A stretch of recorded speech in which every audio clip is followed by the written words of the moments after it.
Alright guys, in this video tutorial I'm going to show you how to do steps 8, 9, and 10 in the final floor plan drawing. Step 8 is to add the dimensions to the plan. The dimensions, as you can see in this picture, are of all the rooms, of closets, of doors. Step 9 is to add room names, notes, material symbols, scale, title. And step 10 is you're just checking over the entire drawing. So when you're finished with your floor plan with steps 1 through 10, your floor plan drawing should look something like this.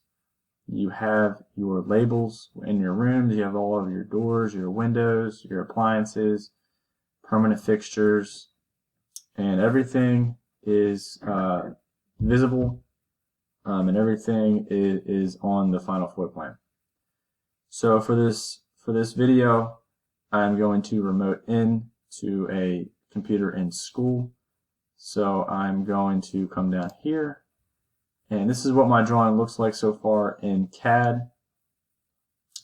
I have all my rooms, I have my doors, my windows, my appliances, permanent fixtures, shelves, porches, patios. I have all of that.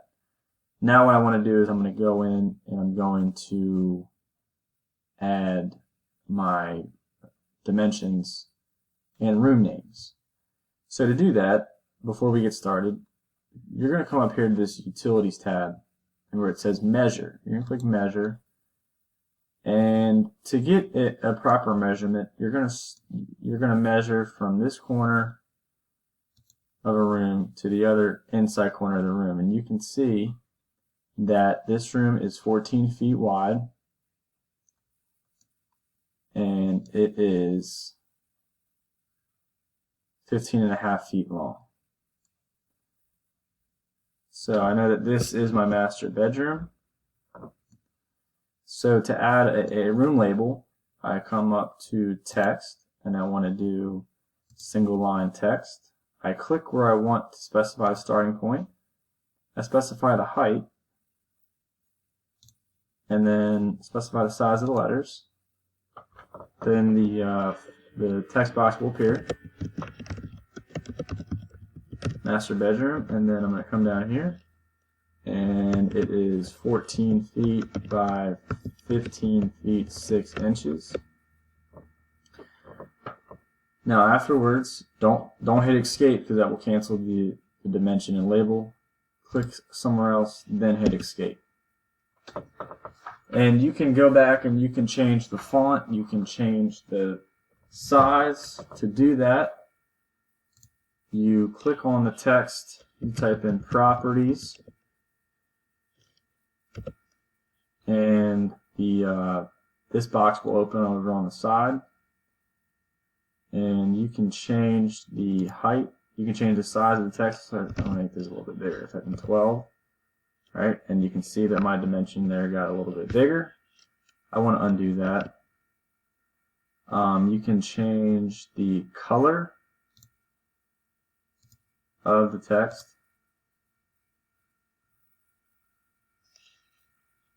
Well, I gotta go back and I gotta select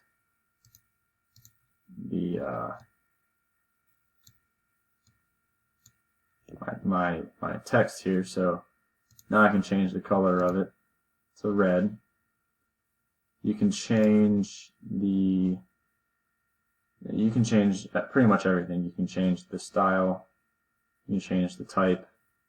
So yeah, that's how you change the style of the font.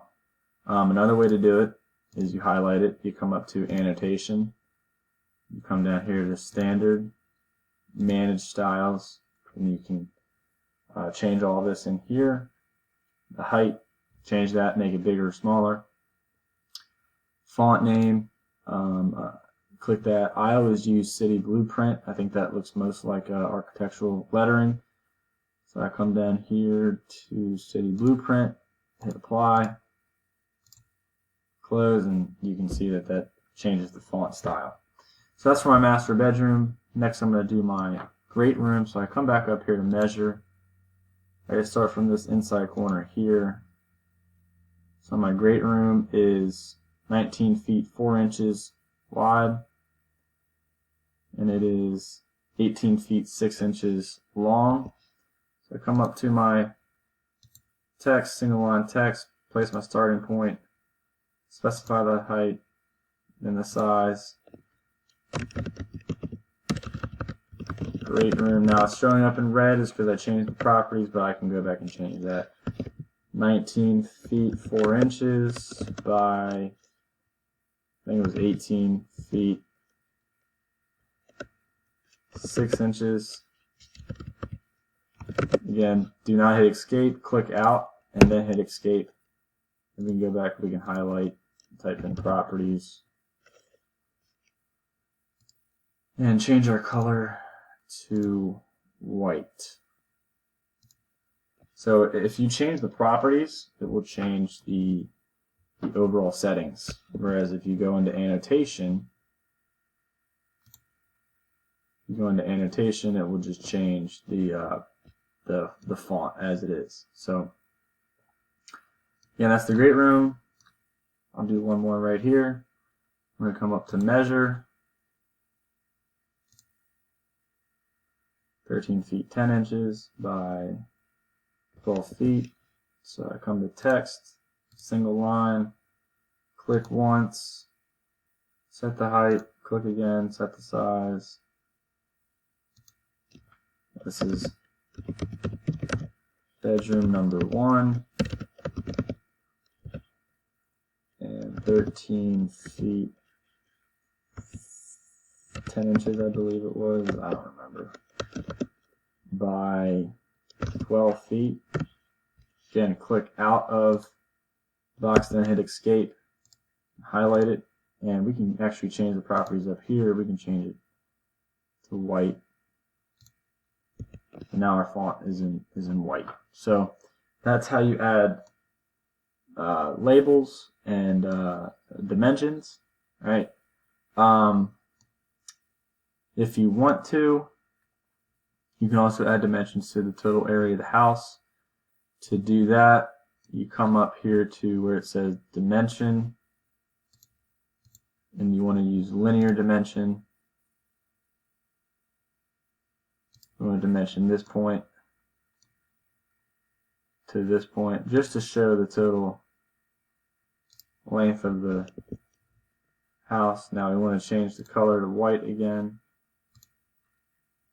I'll highlight that, change the color to white. And then we want to go to annotation. We want to go manage dimension styles, modify. We can change the text, or we want to change the units to architectural. We want to change the text, make it a little bit bigger. Let's say we want to make that 2 inches. We can change the symbols and arrows if we want. So we want to make that 1 inch. And that will change the overall dimension settings, not just the dimension that I'm doing. So hit OK, I hit close, and it made it a little bit bigger. But as you can see here, my units have changed as well. But I want to make my numbers bigger. So I go back to Manage Dimension Styles, Modify, go back to Text. I want to change that to, let's go 5 inches this time. And this is just pretty much guess and check. So go 5 inches, I hit close. You can see it got a little bit bigger, but still in the grand scheme of things, it's pretty small. So I come back here, highlight it, go back to Annotation, Manage Dimension Styles, Modify. Let's make it 10 inches.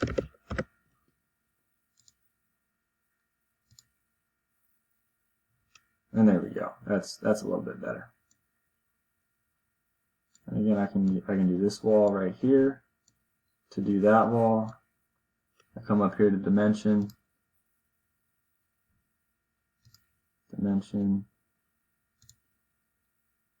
place my dimension right there, And so that's how you place dimensions. That's how you place, looks like I messed that up right there. Let me do that again. Dimension from the outside wall.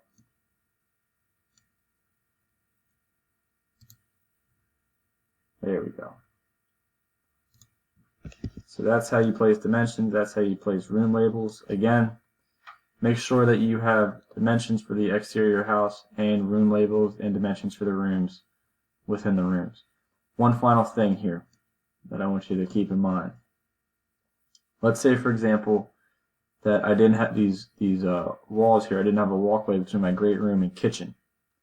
Okay, some have questions about, well, how do I dimension? How do I know where my room stops? Well, to do that, you can use hidden lines, or you can do a walkway like me and just square it off. So I know that my great room is within this area here. I know that my kitchen is within this area here. All right, so I squared that off. That way my dimensions are my rooms are easily identified. Another question that people get is, what if I have a weird room like this? Okay, so what you do is you have to do a little bit of math. You have to measure, find the total area. So that's 23 feet 2 inches. This way. And that is 23 feet 10 inches. So that is that's 47 feet. 23 plus 23 is 46. 10 plus 2 is 12. That's a foot. So 47 feet. And then I measure this. That's 5 and almost 12. So let's say that's 5,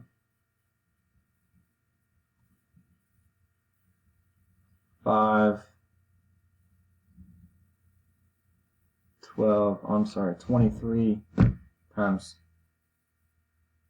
23. Let's do that math really quick. 23 times 23. So my garage is roughly 530 square feet. Then I find the area of this storage unit here, which is 5 and 11. So I do 530 minus the area of the storage area, which is 5 times 11.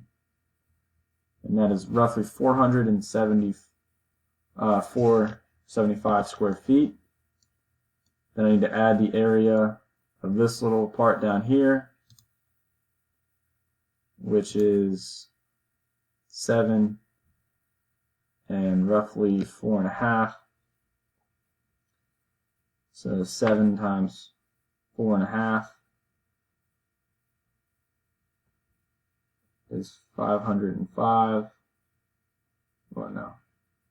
7 times 4.5 is 31. So I would add that to the area of my garage, and that would get the total area of this of my garage. Okay, you don't have to do it that way. You can just dimension it, and square everything off that way. So either way is fine.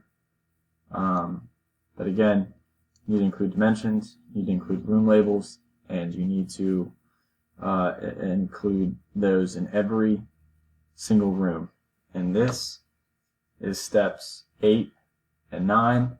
In step 10, all I need to do is make sure that I check over my drawing. I have everything included, like my doors, my windows, my walls don't overlap. I have labels, permanent fixtures, appliances, shelves, different layers. I have all of that stuff. And if you do, then you're finished with the final draft of your floor plan.